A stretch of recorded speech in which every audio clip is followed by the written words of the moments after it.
Hey, what's going on guys? Tim here, and today we're going to be continuing our looping series by creating this really cool molten lava look. The setup on this one is super simple, and when we get to the end of it, you'll see just how easy it is to achieve this effect. As always, we'll be using the default layout and only stock plugins and effects, so let's go ahead and open up After Effects and let's jump in.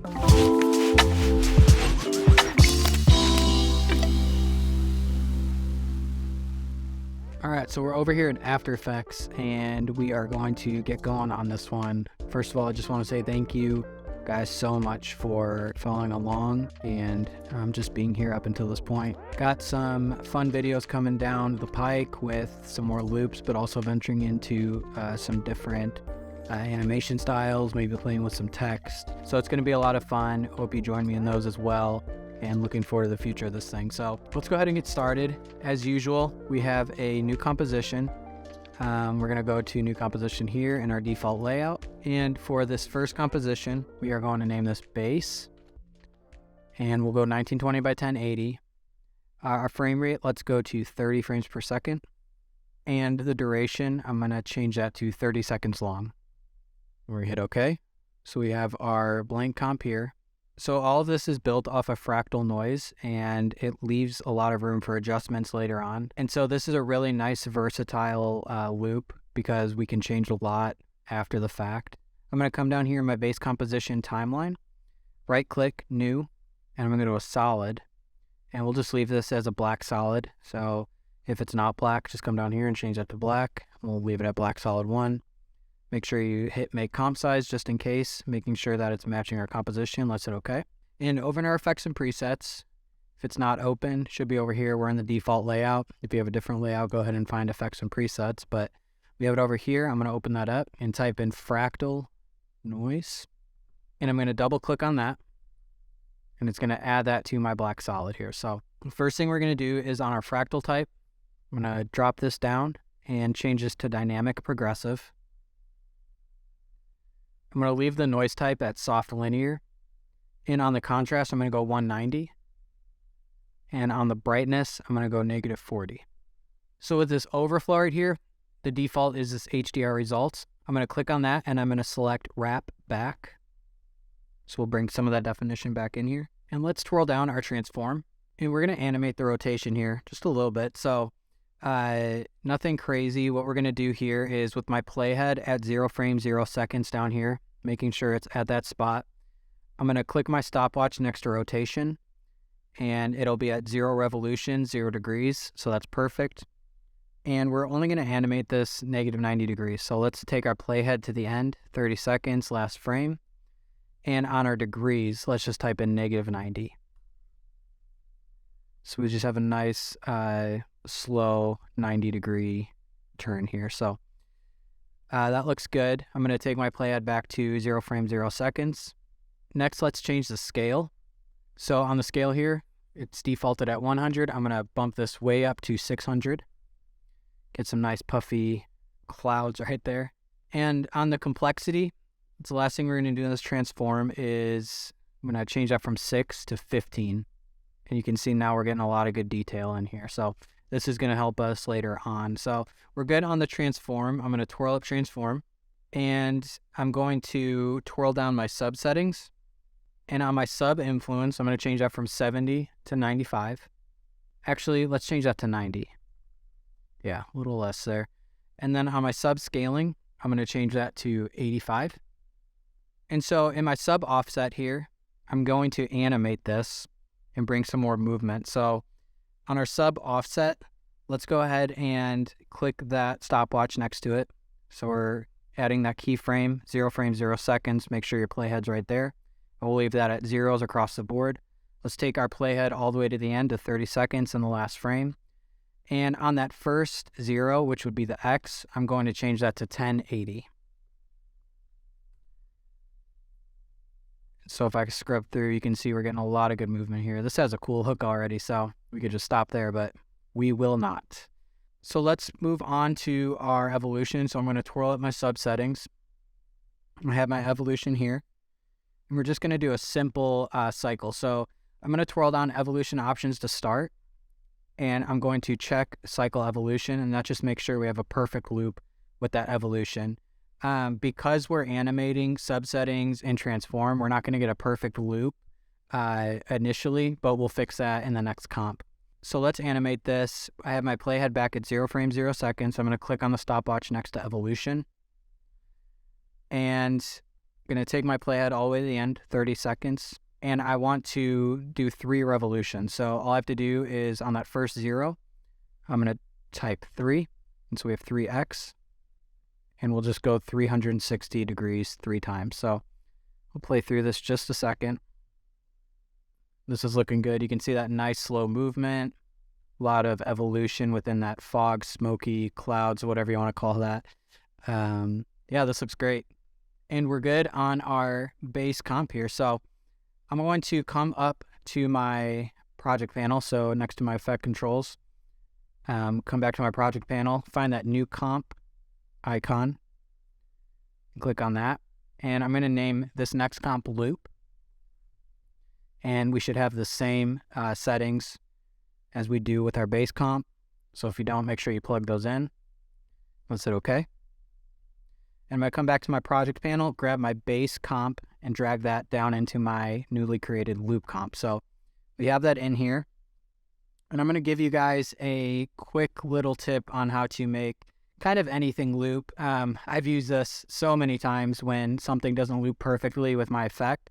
And I've even used this in footage, everything like that, to make a loop. And it doesn't work amazing every time, but I would say more times than not, this is a great fix to get a perfect loop on something. So let's go down in our timeline here, and we have our base layer. I'm going to duplicate this 2 times. So Command or Control D, whichever operating system you're on. And now I have 3 copies of this base comp. And I'm going to hide this first one. And so I just have these bottom 2 here. I'm going to take my playhead to 15 seconds. So go ahead and find 15 seconds right in the middle there. And we're going to split these bottom 2 layers. So on my bottom base layer, I'm going to come right here. I'm going to hit Option or Alt and then the right bracket, whichever operating system you're on. And then on this second base layer, I'm going to go Option or Alt, and then the left bracket. And so you can see we split that there. So with our second base layer here that we just cut right there, I'm going to click and drag that to where that newly cut spot meets right at the beginning here. So you may need to zoom in on your timeline there just to make sure I'm using the plus and minus keys to zoom in and out of my timeline. And then on my bottom base layer, I'm going to click and drag that to where the cut comes right to the end, making sure that meets up right there. Perfect. So you can see if I play through this, my playhead's going to go from the end to the beginning perfectly. So what we need to fix now is right in the middle, you have that jump back to the beginning frame. So easy fix, especially with something like this where it's more nebulous with these clouds. Let's go ahead and take that top base layer. I'm going to unhide that. Click on it in my timeline. And right around 3 seconds, I'm going to go find 3 seconds here. So I have my playhead at 3 seconds. I'm going to go Option or Alt and left bracket. I'm going to cut that right there. Now I take my playhead and take it all the way to 28 seconds, or let's go 27 seconds. So 27 seconds, got my playhead there now, Option, Alt, right bracket. And so we have that trimmed up. And on that top base layer, I'm going to twirl down and then twirl down transform. And we're going to do some opacity keyframes right here. We can also hit T on our keyboard to bring up only the opacity property. And let's go ahead and add some keyframes. So taking my playhead back to that 3 second mark where we have the start of that top base layer, I'm going to set the opacity to 0%. So that disappears completely. And I'm going to click that opacity stopwatch at the 3 second mark. And let's take our playhead to about 13 seconds. So we're going to have a nice gradual opacity change here. And with our playhead at 13 seconds, I'm going to change that to 100%. And now let's take our playhead to about 17 seconds. Right there. And over here, all the way on the left, I have the little diamond to add or remove a keyframe, the little keyframe icon. I'm just going to click that. We have another keyframe at 100% opacity. So far we have 3 keyframes, 1 at 0, 2 at 100, 3 at 100 as well. And let's take our playhead all the way to the end of that cut layer. So that was 27 seconds again. And let's drop that opacity back down to 0%. Awesome. So I'm going to play through this real quick. You can see our opacity is starting. I'm going to scrub through. It's starting to come up. You can see it's mixing in a bit. But what's nice is now that when we hit that cut, where that beginning and end meet, we're at 100% between these 2 keyframes. So we completely miss that cut. And then we come back and drop back down to the original loop. And then we're back to the beginning and end where it's seamless. So I hope that all made sense. If you need to go ahead and watch that a couple times just to wrap your mind around it, or get it going on your end, feel free to do so. Go ahead and pause this or replay it. But like I said, this is a great way to loop a lot of different things as long as the footage can play well together when you stack it on top. So I'll probably use this in future tutorials more, and maybe even do a tutorial on it with different types of footage. So if you'd like to see that one, just let me know in the comments and I will put that on the agenda. So let's move on. This is a good loop now. So we're done with our loop composition, and I'm going to twirl up my opacity right there. And over my project panel, I'm going to click that new comp icon. And let's name this one FX. Same composition settings as we've been using. And OK. And I'm going to go back in my project panel, find my loop comp, click and drag it into my empty FX comp. So now we have our fully looping animation right in here. So let's go ahead and start adding effects and making this look like the lava. This isn't going to take much, actually. There's just a couple effects, and we're going to be using some lights, which we haven't used before. So we're going to be learning some new tricks here as well. So let's make one adjustment layer. I'm going to right-click my timeline, new adjustment layer. And right off the bat, I'm going to name this plastic. And if you know me, you know what effect we're going to use now since we named it. And let's add our plastic to this layer. So with our adjustment layer selected, I'm going to come to my effects and presets, type in plastic. And you see CC plastic right there. I'm going to double click on that, making sure that my adjustment layer is selected. Already gives it a nice look, but we're going to stretch this a bit more. So let's twirl down surface bump. On our bump layer, let's change that to loop. On our property, I'm going to change this to lightness. Softness, I'm going to change this to 21.5. My height, I'm going to change that to 90. My cut minimum, I'm going to change that to 5. And my cut max, I'm going to leave that at 100. That looks good. Let's twirl up surface bump. Let's twirl down light. And right now we're using the effects light, so that is the light that is built into this effect, CC Plastic. I actually want to use AE lights, which we'll create down here. So I'm going to click on effect light and change that to using AE lights. Let's twirl up light. I'm going to twirl down shading. And on shading, I'm going to change the ambient to 100, diffuse to 15.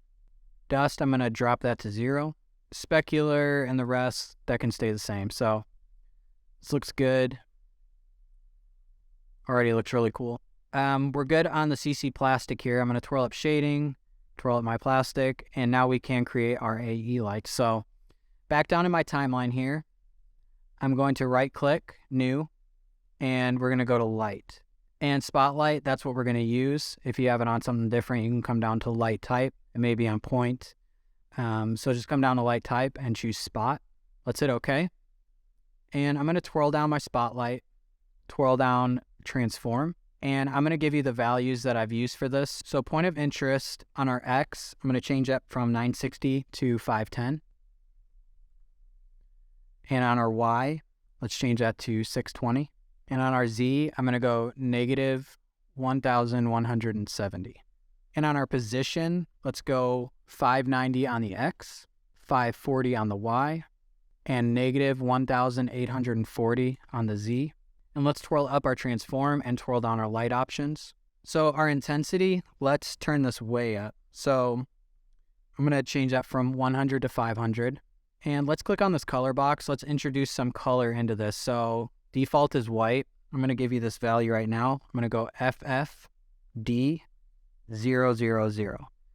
It's a nice kind of gold light there, very warm. And so our cone angle, let's just bump this up to 100 on the degrees, and we can leave the cone feather at 50%. Fall off, I'm going to go smooth, and then the radius and distance look good too. So this looks good for our first light. I'm going to twirl out my spotlight 1. Back in my timeline here, I'm going to right-click, New, Light, and we're going to create another one. So we have spotlight 2, hit OK. Let's twirl down spotlight 2, twirl down transform, and on my point of interest, on my X, I'm going to go 1,390, on the Y, 425, and on the Z, negative 1,045. On the position, X, I'm going to go 1,470, on the Y, 340, and on the Z, negative 1,710. Let's twirl up transform, twirl down light options. On the intensity, let's change that from 100 to 400. On the color, I'm going to click that color box, and I'm going to use D20000, and a nice deep red there. Cone angle again, 100 degrees. We'll leave the feather at 50%, fall off smooth. And then the radius, let's bump that down just to like 450. I twirl up light options, twirl up my spotlight 2. And kind of looking at this, I do like this. I don't want to bump that intensity way up. This already looks really cool. It's a very metallic-y. I'm going to introduce a little more color and brightness through a gradient ramp. So in my timeline here, let's right-click, New, Adjustment Layer. And right off the bat, I'm going to name this Gradient.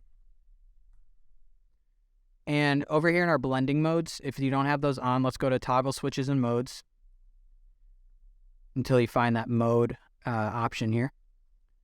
And in our blending modes, I'm going to change that from normal to overlay.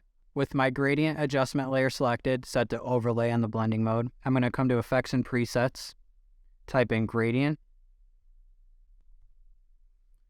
And we have our gradient ramp right here. I'm going to double click that with my gradient adjustment layer selected. And since this is set to overlay, it's going to interact with this, with the lights here. So we want to bring some brighter colors into this. So the first thing we're going to do at the start of the ramp, I'm going to change our X from 960 to 310. And our Y, I'm going to change that to 290. And I'm going to click the color box for the start color and change that from black to FF1212. Nice red, and you can already see that red being introduced in here.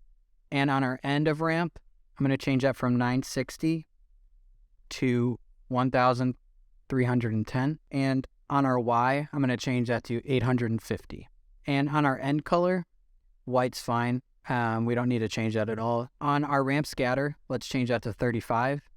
And blend this with the original. I'm going to change that from 0% to 65%. Let's maybe change that to 60.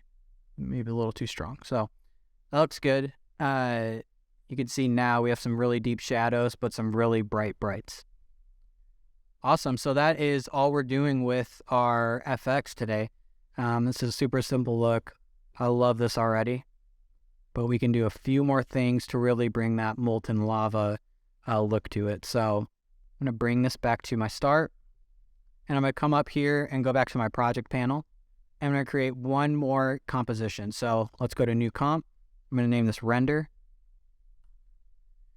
And all the settings should be the same. And now I can go up to my project panel, grab my FX comp, click and drag that into my render comp.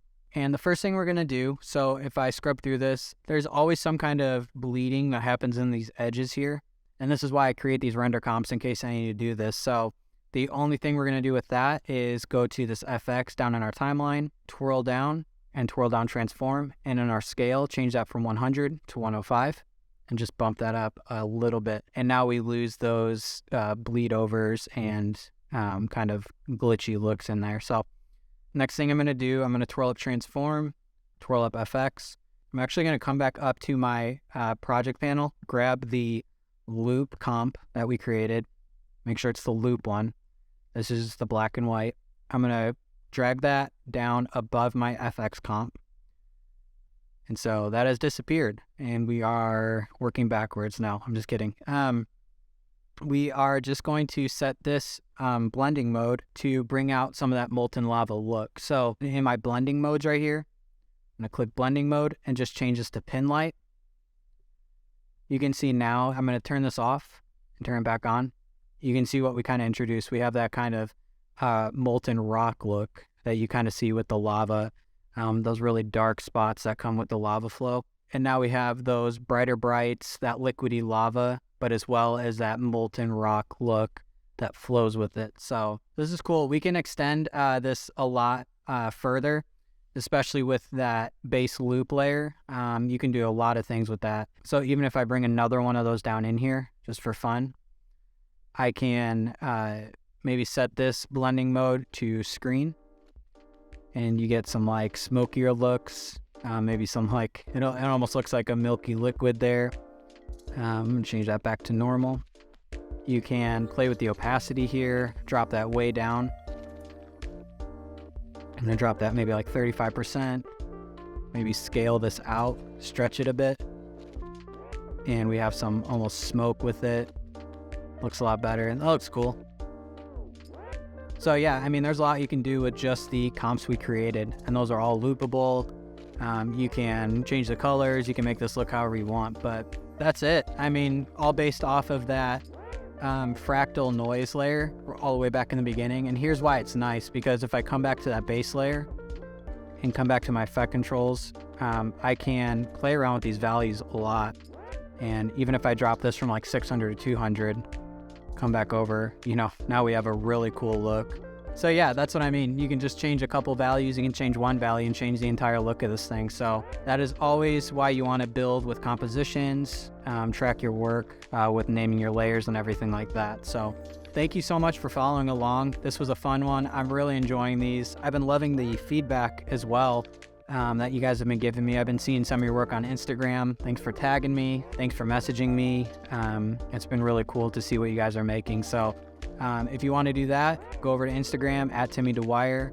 Hit me up over there. I'd love to talk to you. I'd love to meet you, see what you're working on. You can also find this project file and the other project files from the past tutorials at my website, radloops.com. And that link is in the description as well. So as I said, I'm excited for the next tutorials coming up here. I will see you on those. But until then, I hope you all have the best day, and I'll see you on the next one.